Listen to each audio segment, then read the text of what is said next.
দর্শ কি শুরু হবে? সবাই কি উপস্থিত হয়েছে নাকি? জি, জি, শুরু হতে পারে ইনশাল্লাহ।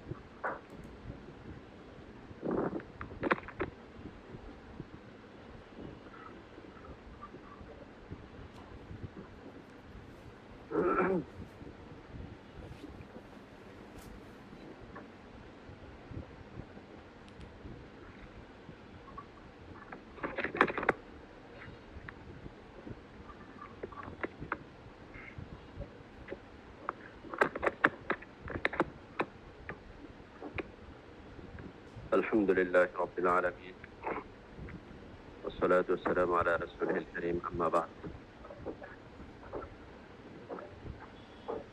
আলহামদুলিল্লাহ, আজকে আমাদের দর্শের বিষয় হলো তাখরিজুল হাদিস।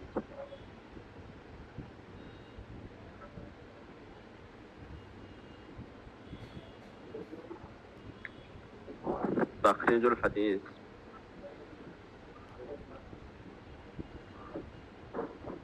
এটা আসলে মূলত কি কাজ সেটা আমাদের প্রথমে বুঝতে হবে। তাখরিজুল হাদিসের মাধ্যমে মূলত তার শেষ নতিজা হলো একটি হাদিসের মান যাচাই করা। হাদিসটা তার মাসাদের আসলিয়া থেকে বের করে এরপরে তার সনদ এবং মতন যাচাই বাছাই করে তার মান কি, হাদিসটা কি সহিহ নাকি দাঈফ না কোন স্তরের, সেটা যাচাই করতে হয়। তো এই যাচাইটা করার পূর্বে আমাদের হাদিসটাকে বের করে নিয়ে আসতে হয় কোন কোন কিতাবে আছে, কোন কোন মাসাদেরে আছে সেখান থেকে। তো সংক্ষিপ্ত ভাবে এতটুকু বললাম, বিস্তারিত ভাবে বলছি ইনশাআল্লাহ। শুরুতেই আমরা হাফেজ ইবনে হাজার আল আসকালানী রাহিমাহুল্লাহ তাআলা উনি ইলমুল হাদিসের যে তারিফ করেছেন, উনি অনেক তারিফের ভিতরে বলেছেন যে আউলাত তারিফ ইলমুল হাদিস, সবচেয়ে উত্তম সংজ্ঞা হলো ইলমুল হাদিসের মারিফাতুল কাওয়াইদ আল্লাতী ইউতাওয়াসসালু বিহা ইলা মারিফাতি হালির রাওয়ি ওয়াল মারওয়ি। ওই সমস্ত কাওয়াইদ জানা যার মাধ্যমে রাবি এবং মারবির অবস্থা জানা যাবে। এটা উনি বলেছেন আন-নুকাত আলা কিতাব ইবনে সালাহ ওখানে। তাহলে ওনার তারিফ থেকে আমরা যে বিষয়টা উপলব্ধি করতে পারি সেটা হলো ইলমে হাদিস বলা হয় সেই কায়দাকে জানার, ইলমুল হাদিস হলো ওই কায়দাকে জানার নাম যার মাধ্যমে আমরা রাবি এবং মারবি জানতে পারবো।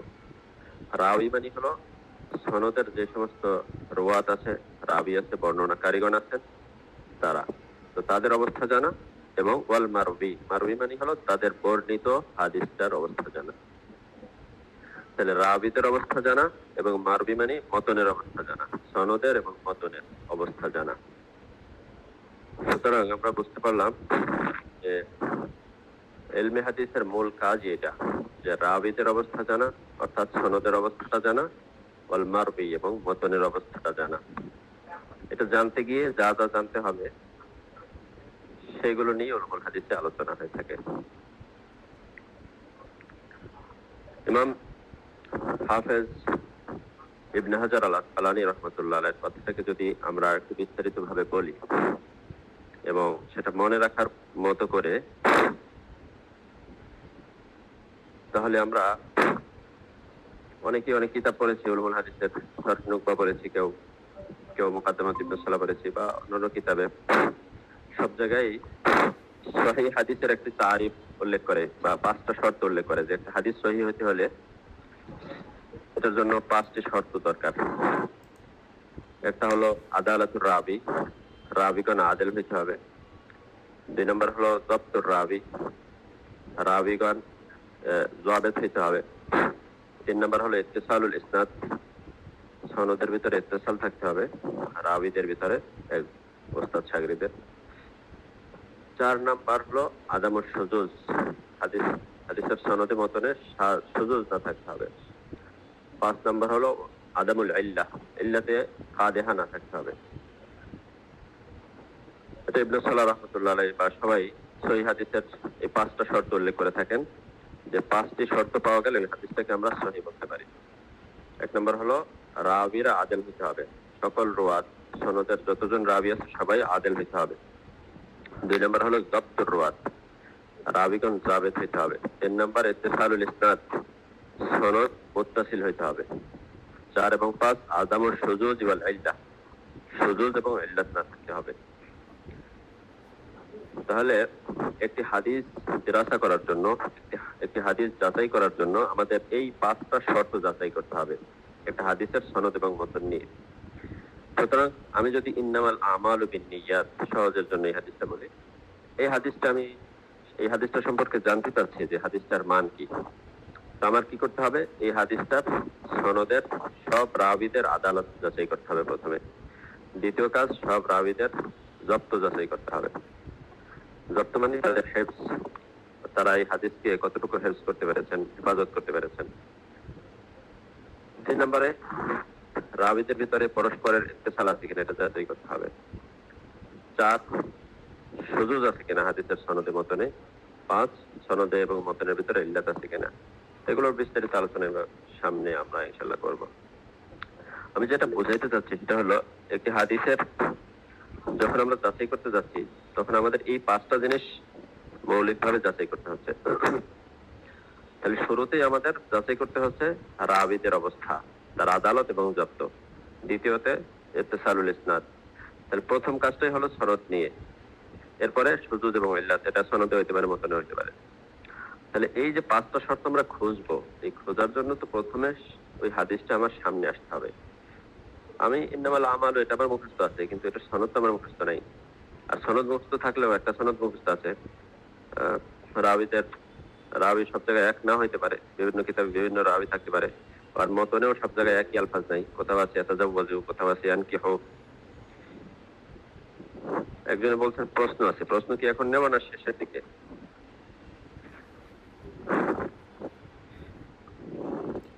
শেষের দিকে হলে মনে হয় ভালো হয়, নাকি আমার এই আলোচনা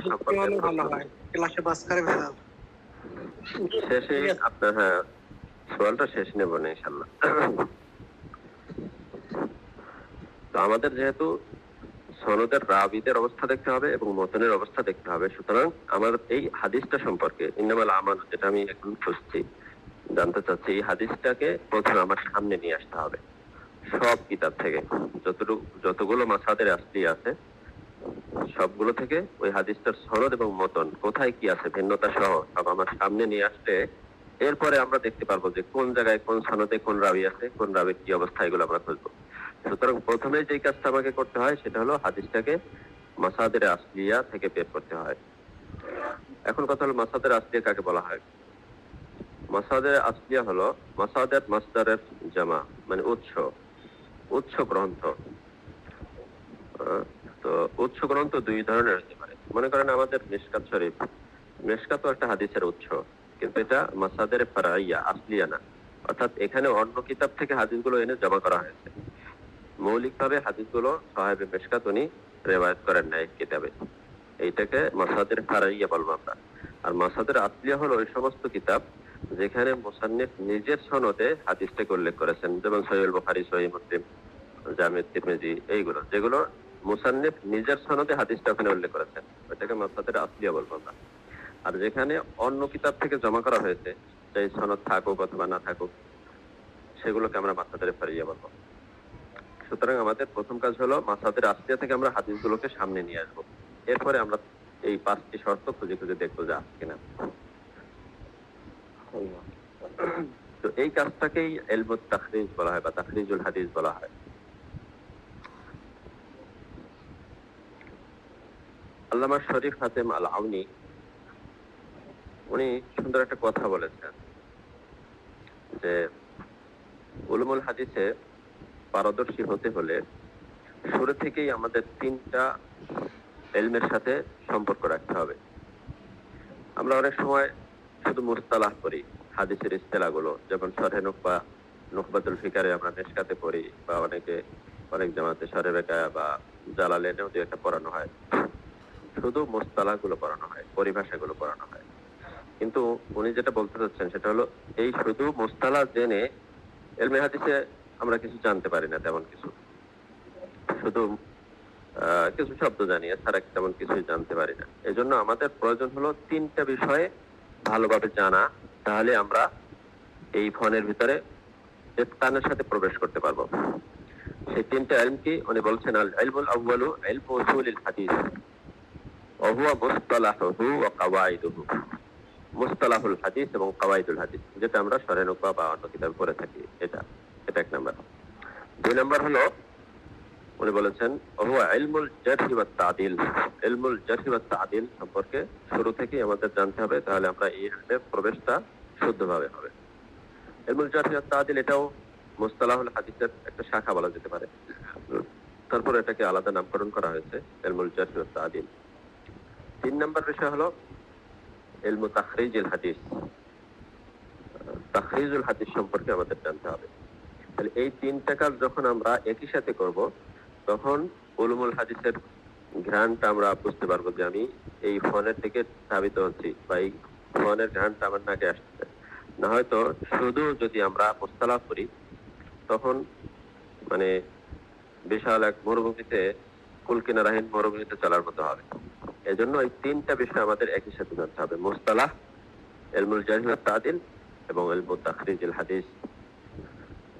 তো আমাদের এই দর্শের এই ঘন্টার বিষয় হলো শুধু ইলমু তাখরিজুল হাদিস, আর ইলমুল মুস্তালাহের অন্য দর্শ আছে, ইলমুল জারহ ওয়াত তা'দিলের দর্শ আলাদাভাবে হবে হয়তো। তো আমরা চলুন এই তিনটা বিষয়ের ভিতরে শুধু ইলমুল তাখরিজুল হাদিস এই বিষয়ে আমরা প্রবেশ করব। তো আসুন সর্বপ্রথমে আমরা তাখরিজ কাকে বলা হয় সেই বিষয়ে নিয়ে সামান্য আলোচনা করি। আমি আপনাদেরকে একটা পিডিএফ দেবো ইনশাল্লাহ সামনে, ওখানে এগুলো লেখা থাকবে সবগুলোই, ওখান থেকে আপনারা পরবর্তীতে দেখে নিতে পারবেন। আগেই দিয়ে দেওয়া গেলে ভালো হতো অবশ্য। তো ইলমু তাখরিজ, তাখরিজের শাব্দিক অর্থ হলো, কয়েকটি অর্থে শাব্দিক অর্থে তাখরিজটা ব্যবহার হয়। এর ভিতরে একটা হলো আল ইস্তেমবাত, কোন মাসআলাকে ইস্তেমবাত করা, কাওয়ায়েদ থেকে মাসআলা ইস্তেমবাত করা। যেমন অনেক ইমামরা তাদের কিতাবেরই নাম রেখেছেন তাখরিজুল ফুরুই আলাল উসুল, আমরা বলি তাখরিজুল মাসাইল। তো তাখরিজুল ফুরুই আলাল উসুল, উসুল থেকে ফুরুকে তাখরিজ করা মানে ইস্তেমবাত করা। তাখরিজ শব্দটা তো খরাজা থেকে বের হয়েছে, মানে তাখরিজ কোনো কিছু বের করা। তো ইস্তেমবাত যেহেতু একটা বের করা, উসুল থেকে ফুরু বের করা, এই জন্য ওনারা এই তাখরিজ শব্দটা ইস্তেমবাতের অর্থে ব্যবহার হয়। ইমাম জামালউদ্দিন আল ইসলামী উনি ওনার কিতাবের নাম রেখেছেন আত-তামহিদ ফি তাখরিজুল ফুরুই আলাল উসুল। আর কিতাব আল কাওকাবুদ দুররি ফিমা ইয়াতাখারাজু আলাল উসুলিন নাহউইয়্যাতি মিনাল ফুরুইল ফিকহিয়্যা, ইয়াতাখারাজু ব্যবহার করেছেন উনি। এটা একটা অর্থ। দ্বিতীয় নাম্বার লগাবি অর্থ হলো আত-তাদরিব। আত-তাখরিজ মানে আত-তাদরিব। যেমন আমরা বলি খিররিজুল জামিয়া, আনা খিররিজুল জামিয়াতি খোলা, এটা জামের নাম বলি। তাহলে খিররিজ মূলত এই যে তাখরিজ থেকেই এসেছে, অর্থাৎ আমি এই জামিয়া থেকে প্রশিক্ষণ নিয়ে বের হয়েছি। লোকাতের ভিতরে আছে খাররাজা ইয়াতাখারাজু, খাররাজা ফিল আদাবি ফাতাখাররাজা ওয়া হুয়া খিররিজুন, মানে তাদরিবের মানা। আরেকটি অর্থ হলো লগাবি অর্থ, সেটা হলো বিমানা আজহারা ওয়া আবরাজা, কোনো কিছুকে জাহের করা, বারেজ করা, প্রকাশ করা। তার মানে বিষয়টা গোপনে ছিল, প্রকাশ করা। কোনো কিছু যখন ভিতরে থাকে, গোপনেই থাকে, ওটাকে বের করে আনা মানে প্রকাশ করা। তো এই তিনটা অর্থে তাখরিজ শব্দটা লোকাতান ব্যবহার হয়। এখন আসেন ইসতিলাহ, উলুমুল হাদিসের ইসতিলাহে তাখরিজ কাকে বলা হয়। খরাজা মাদ্দা থেকে তিনটা শব্দ, আত-তাখরিজ, আল ইখরাজ, আল ইস্তিখরাজ, তিনটা শব্দ দেখেন, তিনটার মানে কাছাকাছি। তাখরিজ খরাজা, ইখরাজ আখরাজা, ইস্তিখরাজ ইস্তাখরাজা, কাছাকাছি অর্থে। এই তিনটা শব্দই উলুমুল হাদিসের পরিভাষায় ব্যবহৃত হয়। তাহলে তাখরিজের আমরা লোকাবি মানা বললাম আল ইজহার, ইবরাজ, কোনো কিছু গোপন থেকে প্রকাশ্যে নিয়ে আসা, বের করা। তো আমরা যদি হাদিসের ইতিহাসের দিকে তাকাই, একসময় এই হাদিসগুলো রিজালদের সদরের ভিতরে ছিল, আইম্মাদের সিনার ভিতরে ছিল, গোপন ছিল। সবাই এগুলোকে ইয়াদ করতেন, কিন্তু বাইরে কোথাও ছিল না, হয়তো নিজের খাতা লেখা ছিল। পরবর্তীতে আইম্মা ইকরাম কিতাব লিখলেন, নিজের মুখস্থ যেগুলো আছে, হিফজ যেগুলো আছে, হিফজ গুলোকে ওনারা কিতাবের নিয়ে আসলেন।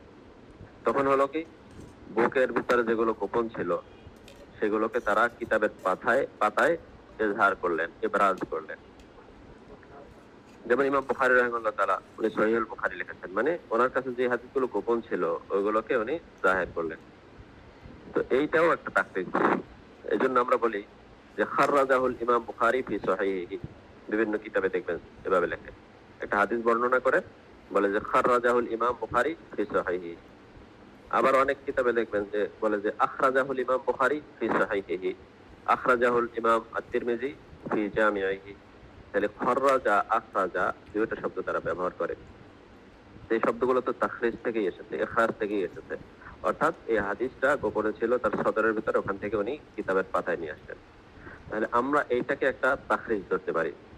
অর্থাৎ কোন মুসান্নিফ যদি নিজের সনদে কোন হাদিস কিতাবে লেখে, তাহলে সেটাকে আমরা আখরাজাহুল ইমাম বুখারী বা আখরাজাহুল ইমাম মুসলিম বা খাররাজাহুল ইমাম বুখারী, এটাকে তাখরিজ বলা যেতে পারে। তাহলে তাখরিজের এটা একটা দৌর, এটা প্রথম দৌর, যখন মানুষ ইমামগণ তাদের সিনা থেকে হাদিসগুলোকে বের করে কিতাবের পাতায় নিয়ে আসছেন। তাখরিজের এরপরে দ্বিতীয় দৌর শুরু হয়েছে, যখন সব হাদিস মোটামুটি সনদ সহ আইম্মা ইকরাম লিখে ফেলেছেন। পরবর্তীতে তাদের শাগির্দগণ এসেছেন, আসার পরে তারা কি করবেন, হাদিস তো সব লেখা হয়ে গেছে, তো তারা আর একটা পদ্ধতি বের করলেন। পদ্ধতি হলো যে উনি একটা কিতাব নেবেন, মনে করেন সহিহুল বুখারী। সহিহুল বুখারী নিয়ে, যেহেতু সব হাদিস লেখা হয়ে গেছে, এখন আর কিছু লেখার নেই, তো সহিহ বুখারীর উনি চিন্তা করলেন যে সহিহ বুখারীর যতগুলো হাদিস আছে এই হাদিসগুলো আমি আমার সনদে রিওয়ায়াত করব। আমি একটা এমন কিতাব লিখবো যেখানে হাদিস থাকবে সব সহিহ বুখারীরই, কিন্তু সনদ থাকবে আমার। তাহলে সনদটা কি হবে, আমার থেকে শুরু হয়ে ইমাম বুখারীকে ছাড়িয়ে তার উস্তাদ কিংবা তার উস্তাদ কিংবা তার উস্তাদ সনদের কোথাও এক জায়গায় গিয়ে মিলবো। ওনারা এই সিস্টেম শুরু করলেন।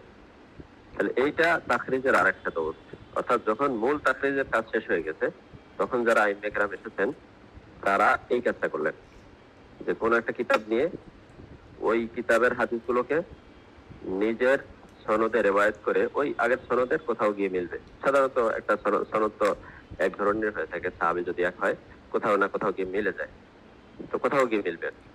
তো ইমাম বাকি ওই মুসান্নিফের কাছে গিয়ে মিলবে না, মুসান্নিফকে ছাড়া অন্য, মানে তার ওস্তাদ বা ওস্তাদের ওস্তাদে গিয়ে মিলবে।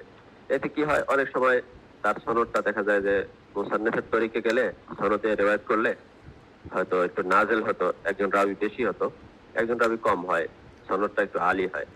তো ওনারা এই কাজটা শুরু করেছেন আর কি। তাহলে হাদিস তাখরিজের এটা দ্বিতীয় দৌর। এই দৌরটাকে বলা হয় ইস্তেখরাজের দৌর। এই কিতাবগুলোকে মুস্তাখরাজ বলা হয়। যেমন আবু নুআইম আল-আসবাহানী রাহিমাহুল্লাহ তাআলা উনি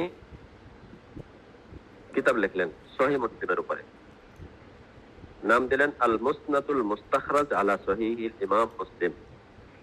ইমাম মুসলিমের সহিহ সবগুলো হাদিস উনি নিয়ে আসলেন, বাকি নিজের সনদে ইমাম মুসলিমকে ছাড়া তার ওস্তাদের বা ওস্তাদের ওস্তাদে গিয়ে মিলেছেন। আর অনেকেই এইভাবে কিতাব লিখেছেন, মুসনাদ আবি আওয়ানা আল-ইসরাইনি, আল মুসনাদুল মুস্তাখরাজ আলা সহিহিল ইমাম মুসলিম, উনি ওটা লিখেছেন। আবার মুস্তাদরাক হাকিমের উপরে জাইনুদ্দিন ইরাকি রাহমাতুল্লাহ লিখেছেন আল মুস্তাখরাজ আলাল মুস্তাদরাক। মুখতাসারুল আহকামের উপরে মুস্তাখরাজুত তুসি আলা জামি' তিরমিজি, জামি' তিরমিজির উপরে ইমাম তুসি রাহমাতুল্লাহ লিখেছেন। এভাবে অনেকেই লিখেছেন মুস্তাখরাজ। তাহলে আমরা এ পর্যন্ত বলতাম যে প্রথম দৌরে নিজের সনদে যে হাদিসগুলো আইম্মা ইকরাম রিওয়ায়াত করেছেন এটাও একটা তাখরিজের দৌর। বাকি ওই সময়ের হাদিসগুলোকে আমরা বেশিরভাগ ইখরাজ বলে উল্লেখ করি, যেমন আখরাজাহুল ইমাম বুখারী ফি সহিহ। দ্বিতীয় দৌরে যেটা হয়েছে, আর এক কিতাব নিয়ে নিজের সনদে রিওয়ায়াত করা, এটাকে মুস্তাখরাজ বা ইস্তেখরাজ বলে বেশি নামকরণ করা হয়েছে। এটাও একটা এক ধরনের তাখরিজ, আইম্মা ইকরাম এটাকেও তাখরিজ বলেছেন। আচ্ছা, এরপরে দেখেন, এরপরে আরো যুগ যেতে যেতে দেখা গেল যে পরবর্তী যারা আইন মেকরাম এসেছেন তাদের সনদ এত বিশাল হয়ে গেছে যে এখন সনদ দিয়ে কিছু লেখার ওই রকমের ওই ইয়েটা বাকি নেই। তখন তারা কি করলেন, তারা আরেক ধরনের তাখরিজের দৌড় শুরু করলেন। তারা কি করলেন, মনে করেন হেদায়ার কিতাব, আমাদের হেদায়া শেখের নীলমার গিনানি, এই হেদায়ার ভিতরে অনেক হাদিস। এখন আমরা জানি না যে হাদিসগুলো থেকে আসলো, কোন কিতাব থেকে আনা হলো, বা আমাদের খুঁজতে গেলেও অনেক প্রেশান হতে হয়। হাদিসগুলোর মান জানি না, কোন কিতাব আছে তা জানি না, অনেক সমস্যা। তো এই মুহাদ্দিসিনরা ওনারা চিন্তা করলেন যে আমরা একটা কাজ করতে পারি, যে এই হেদায়ার যত হাদিসগুলো আছে এগুলোকে আমি নিয়ে, যে এই হাদিসগুলো কোন কোন কিতাবে আছে, বুখারীতে আছে না মুসলিমে আছে না তিরমিজিতে আছে, সেটা আমি লিখবো। সাথে সাথে ওটার ভিতরে যদি কোনো কালাম থাকে সেটা আমি লিখবো। তাহলে ওনারা কি করলেন, হেদায়ার সব হাদিসগুলোকে নিয়ে মাসাদিরে আসলিয়া থেকে হাদিসগুলোকে বের করলেন, হাদিসের উপরে সামান্য কালাম করলেন। এইটাকে ওনারা বললেন তাখরিজ। এইভাবে অনেকেই করেছেন, যেমন হেদায়ের উপরে ইমাম জাইলাই রাহমাতুল্লাহ আলাইহি করেছেন নাসবুর রায়া ফি তাখরিজ আহাদিসিল হেদায়া। ইমাম ইবনে হাজার রাহমাতুল্লাহ আলাইহি তালখিসুল হাবির লিখলেন, আরো অনেকেই লিখেছেন। তাহলে তাখরিজের এটা দ্বিতীয় দাওয়াত শুরু হয়েছে, এখান থেকে দ্বিতীয় দাওয়াত শুরু হয়েছে। দ্বিতীয় না, ভুল বলছি, তৃতীয় দাওয়াত। আর এই দৌড়টার জন্য তাখরিজ শব্দটা বেশি ব্যবহার হয়েছে। তাহলে আমরা শব্দ পেলাম তিনটা, ইখরাজ, ইস্তিখরাজ, তাখরিজ। এর ভিতরে সবগুলোকেই আমভাবে মুতলাকান তাখরিজ বলা হয়, কিন্তু প্রথম যুগেরটার জন্য ইখরাজ শব্দটা বেশি ব্যবহার হয়েছে। যেমন আমরা বলে থাকি কোন একটা হাদিস রিওয়ায়াত করে এরপরে আখরাজাহুল ইমাম বুখারী ফি সাহিহ। দ্বিতীয় দৌড়ের জন্য ইস্তিখরাজ শব্দটা বেশি ব্যবহার হয়েছে। যেমন আমি কয়েকটি কিতাবের নাম বললাম, মুস্তাখরাজুত তুসি, মুস্তাখরাজু আবি আওয়ানা, মুস্তাখরাজু আবি নুআইম আলা সহিহ মুসলিম। আর তৃতীয় দাওয়াটার জন্য তাখরিজ শব্দটা বেশি ব্যবহার হয়েছে, যেমন নাসবুর রায়া ফি তাখরিজ আহাদিসিল হেদায়া, তালখিসুল হাবির ফি তাখরিজ আহাদিস রাফিউল কাবীর। রাফিউল কাবীরের তাখরিজ হয়েছে। আচ্ছা, তাহলে তাখরিজের আমরা তিনটা দাওয়ার দেখলাম। তাহলে তাখরিজ এই তিন ধরনের হতে পারে। এখন আসেন, আমরা এখন কি ধরনের তাখরিজ শিখতে যাচ্ছি। আমাদের এই দর্সের মূল বিষয়বস্তু হলো তাখরিজ। কোন ধরনের তাখরিজ? এই তিনটার ভিতরে প্রথমটা ধরেন, ইমাম বুখারী মুসলিম যেটা করেছেন, নিজের সনদে হাদিস কিতাবে লিখেছেন। ওইটা তো আর আমাদের জন্য সম্ভব না, যেহেতু আমাদের ওই রকমের কি নাই, নিজস্ব সনদ নেই প্রত্যেকটা হাদিসের জন্য, ওইটা আমাদের পক্ষে সম্ভব না। দ্বিতীয়টা, কোন একটা কিতাব নিয়ে সব আমার সনদে রিওয়ায়াত করবো, ওই রকমের আমার সনদ নেই। তাহলে আমাদের জন্য যে তাখরিজটা রয়ে গেল সেটা হলো তৃতীয় নাম্বার তাখরিজ। অর্থাৎ কোন একটা হাদিস, সেটা কোনো কিতাবের হতে পারে অথবা কোনো কিতাবের না, আমার কাছে এমনিতেই আসছে, কিন্তু আমার জানা দরকার হাদিসটা বয়ানে বলার জন্য বা যে কোনো প্রয়োজনে আমার জানা দরকার। তাহলে ওই হাদিসটাকে তার মাসাদের আসলিয়া থেকে বের করে তার অবস্থাটা জানা আমাদের জন্য এখন এই 3 নম্বরের দৌড়ের তাখরিজটা রয়ে গেছে। এইটা আমরা শিখতে পারি, করতে পারি, এবং এই বিষয়ে আমরা বই লিখতে পারি, কিতাব লিখতে পারি, বা বিভিন্ন কাজ করতে পারি। কিন্তু প্রথম দুইটা করা আমাদের পক্ষে এখন মোটামুটি সম্ভব না বললেই চলে। আচ্ছা, তাহলে এখন আমাদের তাখরিজের আলোচ্য বিষয় হয়ে যাবে শুধু এই 3 নাম্বারটা, অর্থাৎ কোন একটা হাদিস তার মাসাদের আসলিয়া থেকে বের করে সেটা সম্পর্কে সামান্য কালাম করা বা দেখা যে সেটার মান কি। আচ্ছা,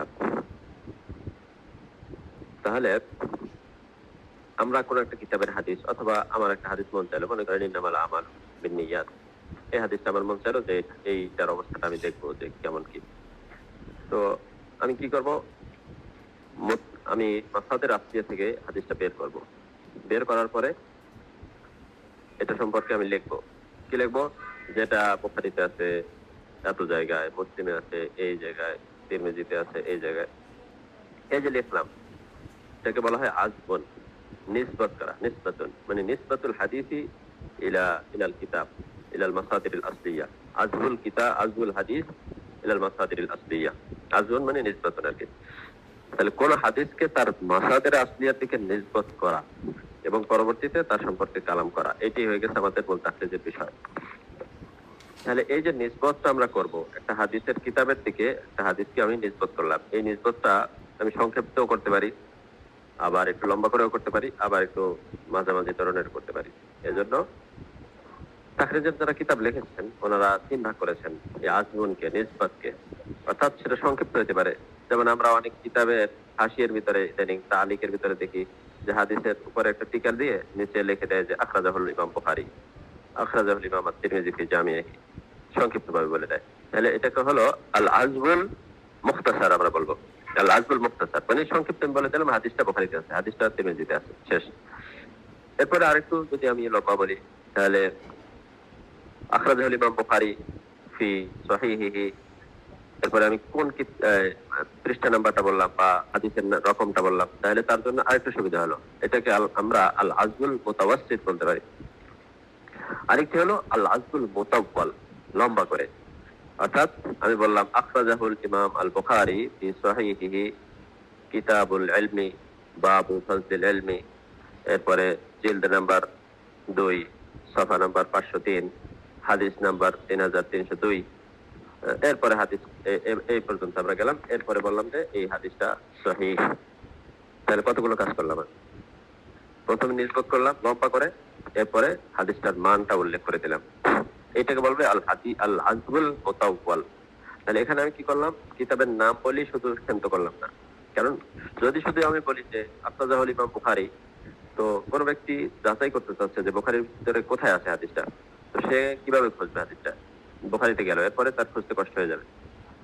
আমি যদি শুধু নাম্বার ব্যবহার করি যে হাদিস নাম্বার এত বা পৃষ্ঠা নাম্বার এত, তাহলে দেখা যাবে যে কোন নুসখায় হাদিস নাম্বার মিল আছে, কোন নুসখায় মিল নেই। কোন এক মাক্তাবার হাদিস নাম্বার কম বেশি হয়ে থাকে, সাধারণত পৃষ্ঠা নাম্বার উল্টাপাল্টা হয়ে থাকে। তো তারপর দেখা যাবে যে অনেক সময় উল্টাপাল্টা হবে, খুঁজে পাবে না। সেজন্য আমি কি করলাম? কিতাবের নাম বললাম যে কিতাবুল ইলম, এটা কিতাবুল ইলমের ভিতরে আছে। কিতাবুল ইলমের ভিতরে আবার অনেকগুলো হাদিস থাকে, ওখানে ওনার খুঁজতে সমস্যা হবে। আমি বাবটাও বলে দিলাম যে বাবু ফাজলিল ইলমি।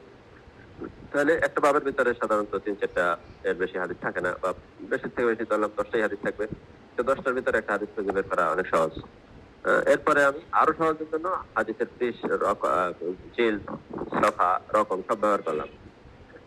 তাহলে আমার এই আজগুনটা, এই নিসবতটা একদম কামেল হলো। মানে কোনো কারি পাঠক যদি আমার এই হাদিসটা আমি যেখানে তাকে ইহালা করলাম যে কিতাবের দিকে, সেখানে যদি সে যেতে চায় তাহলে অতি দ্রুত এবং অতি সহজে সে পৌঁছতে পারে। এবং সাথে সাথে আমি কি করলাম? ওই হাদিস সম্পর্কে একটি মন্তব্য করে দিলাম যে হাদিসটার এই অবস্থা, হাদিসটা সহিহ বা হাদিসটা তাহলে এইটাকে আমরা বলবো আল আজবুল মুতাওয়াল।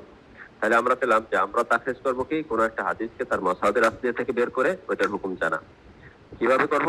সেটা হয়তো লম্বা ভাবে করতে পারি, মুখতাসার ভাবে করতে পারি, মাঝামাঝি করতে পারি। তাহলে মুখতাসার যেটা, একটা হাদিস উল্লেখ করে আমি বুখারী থেকে বের করে বলে দিলাম যে বুখারীতে আছে, এটা তো আর শিখতে হয় না। আবার একটু মুতাওয়াসসিত যেটা, একটা পৃষ্ঠা নাম্বার উল্লেখ করা, এটাও তো আর শিখতে হয় না। তাহলে বোঝা গেল মুখতাসার পদ্ধতি আর মুতাওয়াসসিত পদ্ধতি এটা আমাদের শেখার প্রয়োজন নেই, এটা সবাই পারে। শেখার প্রয়োজন কোনটা? লম্বাটা। লম্বাটার ভিতরে কি আছে? হাদিসটা নিসবতের সাথে সাথে এটার হুকুম সম্পর্কেও কারিকে জানাইতে হবে। সুতরাং হুকুম সম্পর্কে জানাইতে হলে আমাদের ওই হাদিসটাকে তেরাসা করতে হবে। সুতরাং এখন আসেন যে আমরা হাদিসটাকে কিভাবে তেরাসা করব, সেই পদ্ধতিতে কিভাবে যাব। তো আমরা শুরুতেই বলেছি হাদিসটা তাখরিজ করার জন্য, হাদিসটা তেরাসা করার জন্য সর্বপ্রথম আমাকে হাদিসটাকে বের করে আমার সামনে আনতে হবে। এই হাদিসটা যদি 10টা কিতাবে থাকে তাহলে 10 কিতাব থেকে, যদি 50টা কিতাবে থাকে তাহলে 50টা কিতাব থেকে, এমনকি যদি 150 কিতাবে থাকে একটা হাদিস, তো 150 কিতাব থেকে আনতে হবে। কেন? মনে করেন আমি একটা হাদিস আছে 150 কিতাবে, আমি 149টা কিতাব থেকে এনেছি। দেখা গেল যে 49টা সনদ দাইফ বা একদম নিম্নমানের সনদ, কিন্তু ওই যেই কিতাবটা থেকে আমি আনলাম না, একটা কিতাব থেকে, ওই কিতাবের হাদিসের সনদটা এটা থেকে ভালো, হয়তো সেই সনদটা অনেক শক্তিশালী। তাহলে দেখা যাবে ওই একটা সনদের কারণে হাদিসের মানটা হয়তো সহিহ হইতে পারতো অথবা হাসান হইতে পারতো। তো একটা সনদ যদি আমি ছেড়ে দেই, আমার তেরাসার ভিতরে না এনে, তাহলে দেখা যাবে যে হাদিসের সনদ, হাদিসের উপরে কালাম যেটা আমি করলাম, এটা সহিহ হবে না। এজন্য একটা হাদিস যতগুলো কিতাবে, আমার সম্ভব যতগুলো কিতাবে থাকতে পারে সবগুলো থেকে আনতে হবে। এরপরে আমরা বলতে পারবো যে আমি যতটুকু খুঁজেছি, আমার সাধ্য যতটুকু ছিল তার ভিতরে আমি খুঁজে এনে হাদিসটার এই অবস্থা পেয়েছি, এতটুকু আমরা বলতে পারবো। তাহলে বোঝা গেল যে আমরা হাদিসের সনদ মতন নিয়ে তেরাসা করতে গেলে শুরুতে আমার সকল কিতাব থেকে হাদিসটা এনে আমার সামনে আনতে হবে। এরপর আমরা সনদ নিয়ে বিচার করব, মতন নিয়ে বিচার করব। এখন তাহলে কথা হলো যে একটা হাদিস ইন্নামাল আমাল, ধরেন যে ইন্নামাল আমাল হাদিসটা আমরা কোন কিতাবে আছে? বুখারীতে আছে, আমরা জানি। কয়বার আছে? আমি তো শুরুতে একবার জানি, হয়তো বা দুইবার জানি, কিন্তু কতবার আছে এটা আমি কিভাবে খুঁজবো, কিভাবে জানবো? এটা আর কোন কোন কিতাবে আছে? আমি হয়তো 2-3টা কিতাব খুঁজলাম, কিন্তু খুঁজতে অনেক কষ্ট হলো। একটা কিতাব উল্টাইতে উল্টাইতে 1 সপ্তাহ ধরে খুঁজলেও হয়তো একটা কিতাবের ভিতরে কোন জায়গায় আছে না আছে এটা পাওয়া মুশকিল হয়ে যাবে।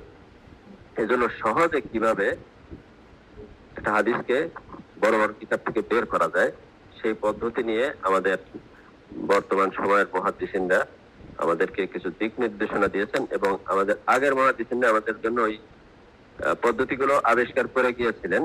সেই আবিষ্কারের দিকেই বর্তমান যারা তাফসীর সম্পর্কে কিতাব লিখেছেন তারা দিয়েছেন যে এই 5-7টা পদ্ধতি আছে, এই পদ্ধতিগুলো যদি আমরা ব্যবহার করি তাহলে একটা হাদিস খুঁজতে আমার অতি সহজ এবং দ্রুত সময়ের ভিতরে একটা হাদিস খুঁজে আমি বের করতে পারবো অনেক কিতাব থেকে। তখন আর পৃষ্ঠাকে পৃষ্ঠা উল্টাইতে হবে না, বরং আমরা এই সিস্টেমে অল্পের ভিতরে হাদিসটা খুঁজে এনে আমার সামনে নিয়ে আসতে পারবো। যখন সামনে আসবে তখন আমরা সনদ এবং মতন নিয়ে রাস্তা শুরু করবো। এই জন্য আমাদের প্রথম কাজ হলো তাখরিজের, একটা হাদিসকে তার মাসাদের আসলিয়া থেকে বের করে আমার সামনে নিয়ে আসা। তো একটা হাদিসকে কিভাবে কিতাবগুলো থেকে বের করতে হবে সেই পদ্ধতি নিয়ে আমরা এখন আলোচনা করব। আমাদের মাওলানা আব্দুল মালিক সাহেব হাফিজাহুল্লাহ, খতিব সাহেব আর কি, ওনার একটা কিতাব আছে আল মাদখাল ইলা উলুমিল হাদিস শরীফ। তো এই কিতাবের ভিতরে উনি আলোচনা করেছেন যে একটা হাদিস কিভাবে সহজে বের করা যায়, আরো অনেক অন্যরাও আলোচনা করেছেন। তো আমরা এই কিতাব থেকে দেখাচ্ছি। এই কিতাবের ভিতরে উনি 6টা পদ্ধতি নিয়ে আলোচনা করেছেন, যে 6টা মাধ্যম আছে যে মাধ্যমে আমরা সহজে একটা হাদিসকে বের করে নিয়ে আসতে পারবো। তো প্রথম পদ্ধতি হলো আল কাশফু আনিল হাদিসি বিমারিফাতি মানাল হাদিসি ওয়া মাযমুনিহি। হাদিসের মানা এবং মাযমুন বিষয়বস্তু যদি আমরা জানি তাহলে অনেক কিতাব আছে যেগুলো মানার উপরে ভিত্তি করে লেখা, মাযমুনের উপরে বিষয়বস্তু ভিত্তিক লেখা, ওই কিতাব থেকে আমরা ওই বিষয় মিলিয়ে বের করতে পারবো খুব সহজে।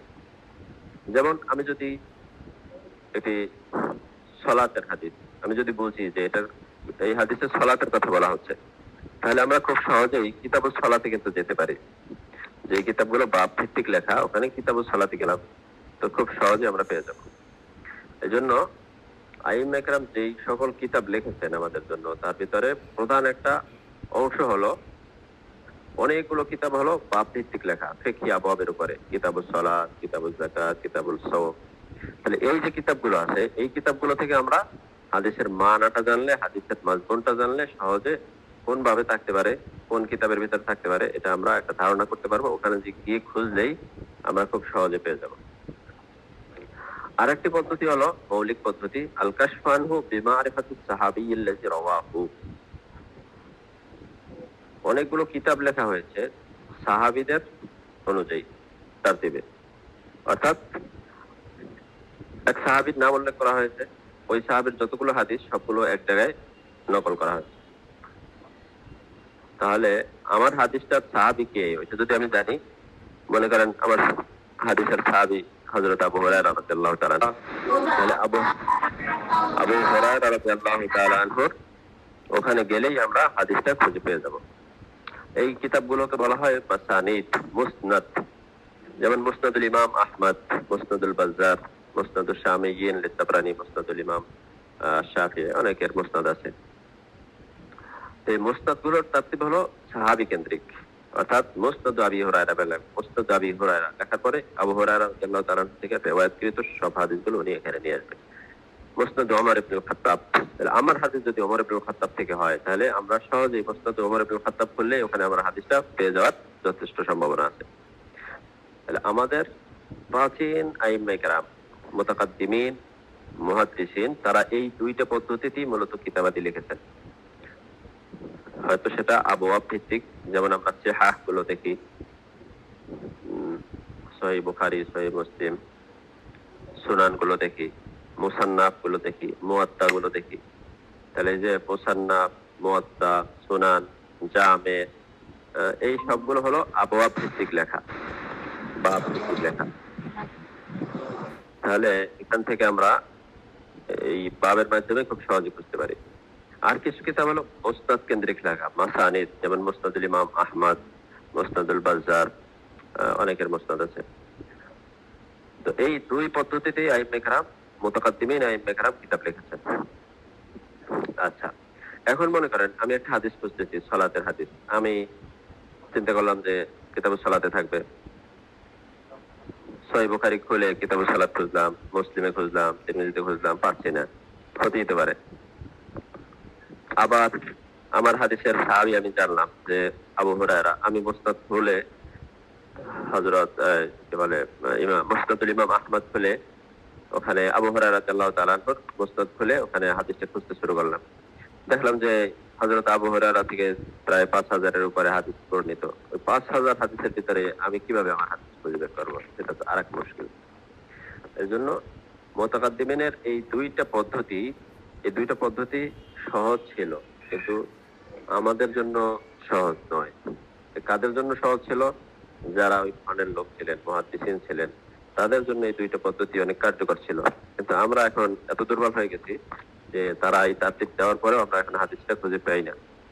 তো এই জন্য আমাদের পরবর্তী উলামায়ে কেরাম তারা আরেকটু সহজে এই কিতাবগুলো থেকে হাদিস কিভাবে বের করা যায় সেটার জন্য ওনারা ফিকির করেছেন। সেই ফিকির থেকেই ওনাদের বাকি 4টি পদ্ধতি এসেছে। দুইটার কথা বললাম, বাকি 4টা। 3 নাম্বার বলছি। 3 নাম্বার হলো আল কাশফু আনহু বিআনাতিল কুতুবিল আতরাফ, আতরাফের কিতাবের মাধ্যমে হাদিস খোঁজা। আতরাফ মানে হলো তরফুনের জামা আতরাফুন। তরফুন মানে হলো এক পার্শ্ব।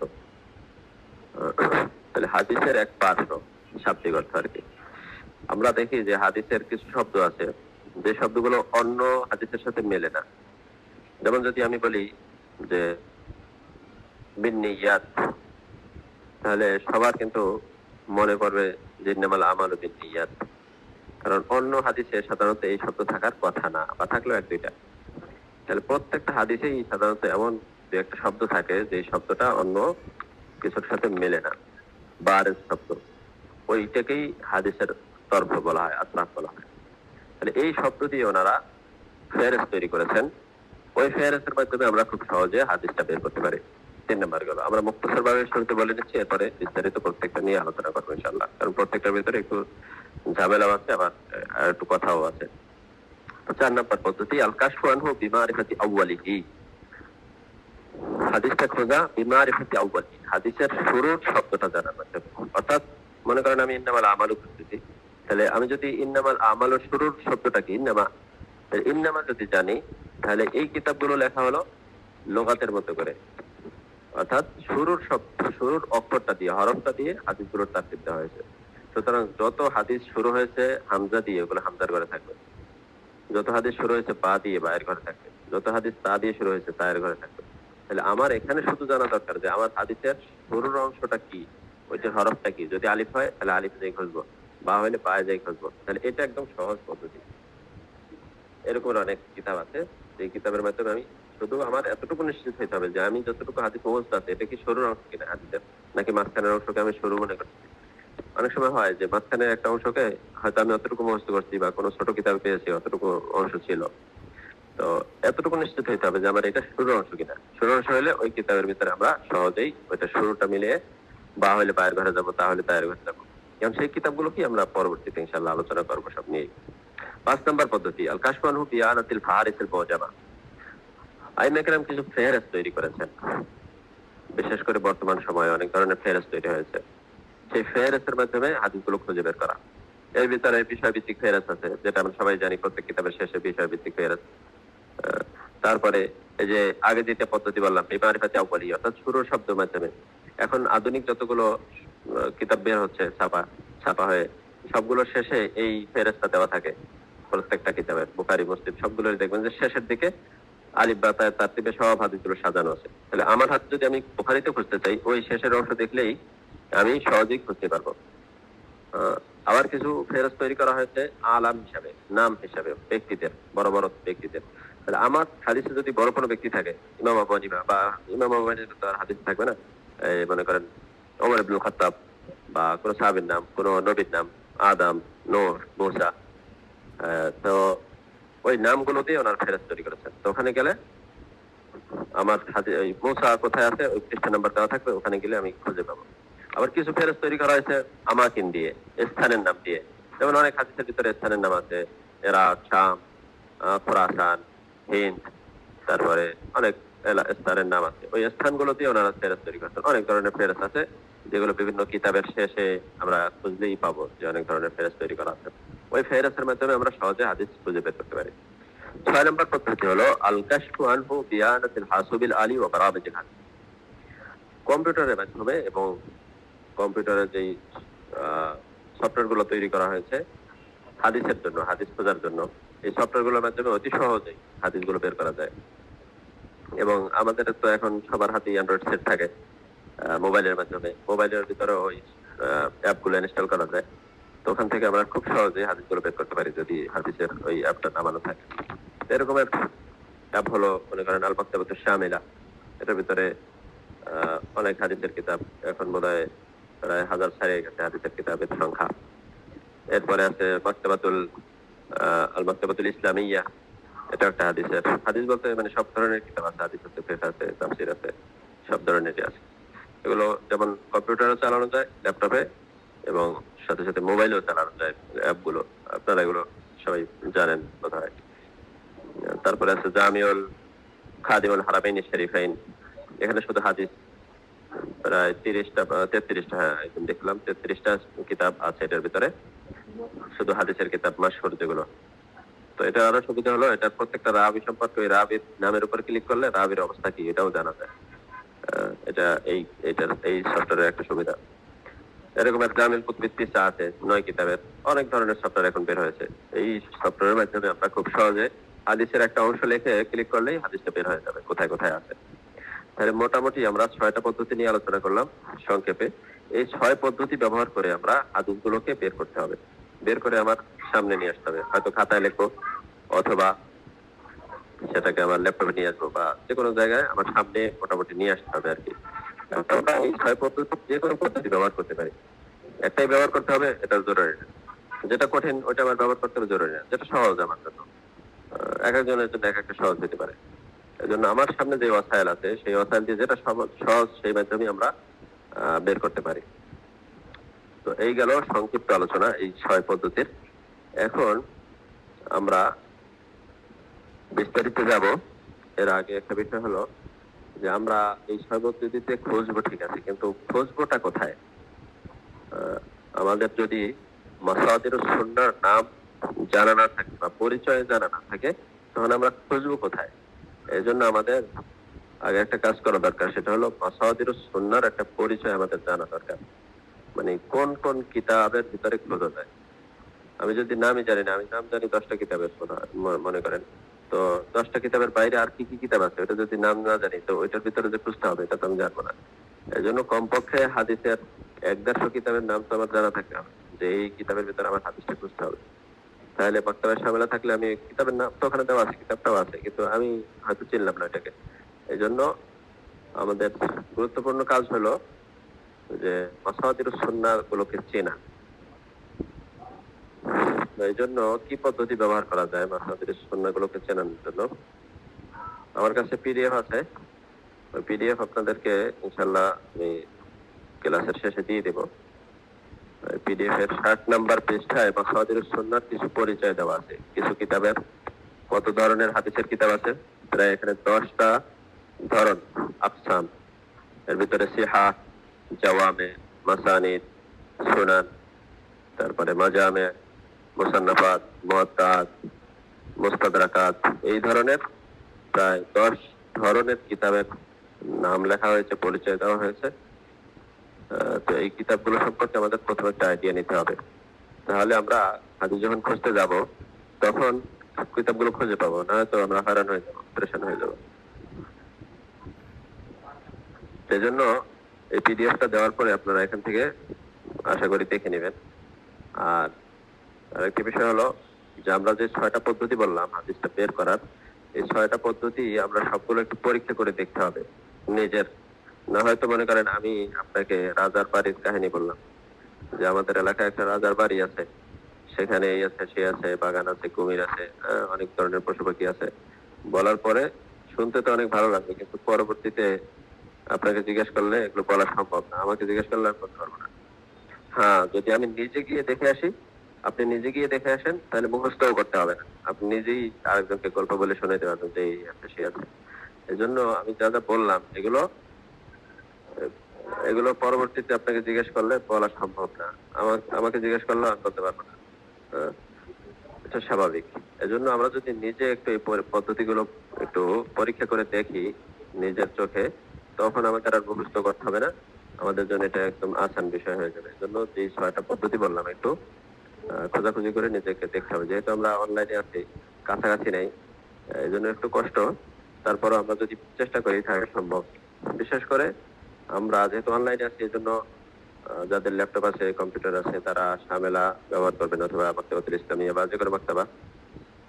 বা যাদের কম্পিউটার নাই, মোবাইল আছে, অ্যান্ড্রয়েড সেট, তারা আল মাকতাবাতুল শামিলা বা আল মাকতাবাতুল ইসলামিয়াটা ডাউনলোড করে নেবেন। ডাউনলোড করে হাদিসের অধ্যায়টা, হাদিসের কিতাবগুলো ডাউনলোড করে নেবেন।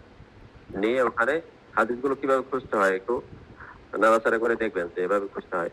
যদি না জানা থাকে আর কি, আশা করি সবার জানা আছে, তাহলে আমরা সামনে যখন হাদিস একটা খুঁজবো, তো আপনি খুব সহজে বের করে নিয়ে আসতে পারবেন। এরপরে বের করে আনার পরে আপনি এক জায়গায় যখন নোটের ভিতরে রাখবেন, তখন আমরা দেখাবো যে রাবীদের সম্পর্কে কিভাবে কথা বলতে হবে, এভাবে খুঁজতে হবে। তখন সেটা নিয়ে আমরা ইনশাল্লাহ বিস্তারিত আলোচনা করবো ইনশাল্লাহ। তাই জন্য আজকের কাজ হলো যেগুলো বলা হলো সেগুলো নিয়ে একটু নাড়াচাড়া করা, নিজে একটু খুঁজে দেখা, কিতাবাদি গুলো নাড়াচাড়া করা। কিতাবাদির সাথে না থাকলে বা কাছে না থাকলে অন্তত মোবাইলে হলেও মাকতাবাতুল শামিলা বা কোনো একটা মাকতাবা ডাউনলোড করে কিতাবগুলো ডাউনলোড করে হাদিসের আহ ইয়া করা, একটু নাড়াচাড়া করে দেখা কিতাবগুলো। মাকতাবাতুল শামিলার অনলাইনে যে ভার্সনগুলো আছে, ভার্সন নতুন যেটা এসছে আর কি, এটার ভিতরে একটা আছে মুফাররাগা, আর একটা হলো মাশবুনা বিল কুতুব, আর একটা মুফাররাগা কুতুব। এটা হলো লিল জাওয়াল, আর এটা হলো লিল কম্পিউটার। তো ওখান থেকে আমরা যারা মোবাইল ডাউনলোড করবো, এটা লিল জাওয়াল দেবো, ক্লিক করবো, আর সাথে সাথে মাফরুগা মানে হলো কিতাব থেকে খালি, মাফরুগা নিল কুতুব, কিতাব নেই এটার ভিতরে, শুধু লিস্ট আছে কিতাবের। আর হলো মাশবুনা বিল কুতুব মানে কিতাব সহ ডাউনলোড হবে আপনার। তো আপনারা যেটা করবেন সেটা হলো কিতাব ছাড়া যেটা, ওইটা ডাউনলোড করবেন এর সুবিধা। কারণ কিতাব সহ ডাউনলোড করলে এটার ভিতরে হাজার হাজার কিতাব, ওই সবগুলো ডাউনলোড হয়ে আপনার মোবাইল হ্যাং হয়ে যায়। আর সব কিতাব তো আর আমাদের দরকার নেই, ফিকহের কিতাব, তারপরে তারিখের কিতাব, ইতিহাসের কিতাব, গল্প স্বল্পের কিতাব, এগুলো তো আর আমাদের এখন দরকার নেই। এই জন্য আমাদের এখন দরকার হলো শুধু হাদিসের কিতাবগুলো, খালি যেটা আছে ওইটা ডাউনলোড করে এরপরে যে তালিকা আছে ওই তালিকা দেখে একটা একটা কিতাব, সহিহ বুখারী লেখা আছে, সহিহ বুখারী ক্লিক করে ডাউনলোড এসে টিপ দিলেই শুধু সহিহ বুখারীটা ডাউনলোড হবে। এভাবে আমরা 50, 60, 100টা কিতাব শুধু ডাউনলোড করলেই আমার মোবাইলে যেমন জ্যাম হবে না, সেরকম আমাদের কাজও চালাই যেতে পারবো। এই জন্য মাফরুগা আনিল কুতুব যেটা আছে ওইটা ক্লিক করে ওইটা ডাউনলোড করে নেবেন, এটা সহজ। আচ্ছা, এবার আমাদের প্রায় সময় শেষের দিকে, 1টা পর্যন্ত যেহেতু দর্শ, বিস্তারিত এই 6টা পদ্ধতি নিয়ে বিস্তারিত বলা সম্ভব হলো না আজকে। তো কারো কোনো প্রশ্ন আছে কিনা এই 5 মিনিটের ভিতরে, একটু কারো সওয়াল থাকলে বলতে পারেন। একটা সওয়াল আছে। জি বলুন। আপনার মানে এই যে ইখরাজের পদ্ধতি, তাখরিজের পদ্ধতি, মানে কত বললেন, ধরেন দপ্ত ঠিক থাকা, আদালত ঠিক থাকা, ইত্তেসাল ঠিক থাকা, শাহাজ মহল আইল্লা থেকে মুক্ত হওয়া, এগুলো মানে প্রথমত ধরেন ইন্নামাল আমাল বিন্নিয়াত হাদিসটা বর্তমান সময়ে তো কিতাব আগে রাখে বলে এখন তার সনদ ওইভাবে প্রয়োজন নেই। বুখারী পর্যন্ত আমরা ধরলাম, এখানে সনদ দেখা গেল 20 সনদ আছে নবী পর্যন্ত। এই 20 রাবি মানে কেমনে যে ওনারা আদালত ঠিক আছে। জি, বুঝতে পেরেছি আপনার সওয়ালটা, সুন্দর সওয়াল মাশাআল্লাহ। এটা এই বিষয়টাই আমরা আমাদের এই দর্শে শেখানো হবে যে কেমনে আমরা কিভাবে সম্ভব আমাদের জন্য, এইটা নিয়েই আমাদের এই পুরো দর্শটা আর কি। আমরা ধীরে ধীরে ওইদিকে যাব। এখন যদি আপনার এক কথায় জবাব দিতে চাই, তো এক কথায় আসলে জবাবটা হবে না, একটু লম্বা করে জবাবটা দিতে হবে। এইটা নিয়েই এই দর্শটা, যেহেতু আমরা হাদিসটা আজকে বললাম যে কিভাবে বের করতে হবে, এরপরে বের করার পরে কিভাবে আমরা ওইগুলো আলোচনা করবো, ওইগুলো ধীরে ধীরে আসবে, হয়তো 2-3টা দর্শ পরেই এইগুলো আলোচনা শুরু হয়ে যাবে ইনশাআল্লাহ। জি জি। আর কারো সওয়াল?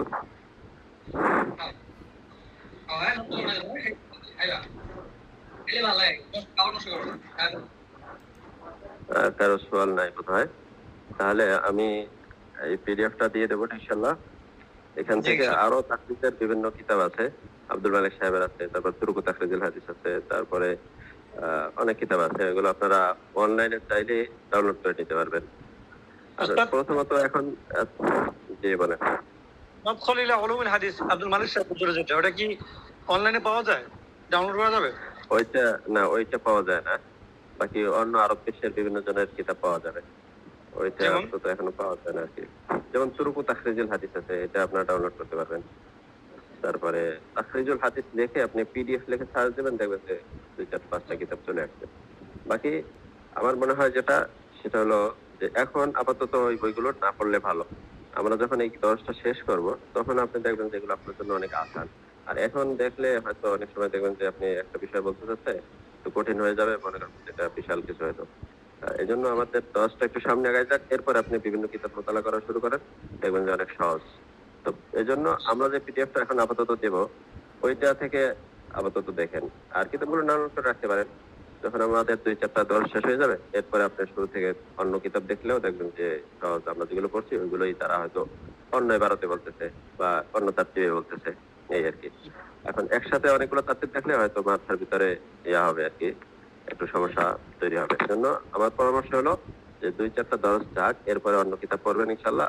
আপাতত আমরা যে পিডিএফটা দেবো ওইটা থেকে পড়েন, এবং অন্য কিতাবগুলো ডাউনলোড করে রাখতে পারেন। বাকি মোতালাটা একটু 2-4টা দর্শ পরে করেন। এটা হলো আমার পরামর্শ আর কি। জি উস্তাদ, আপনার চেহারাটা দেখতে চাইছিলাম, চেহারাটা তো ভালো ভালো ভালো হতো।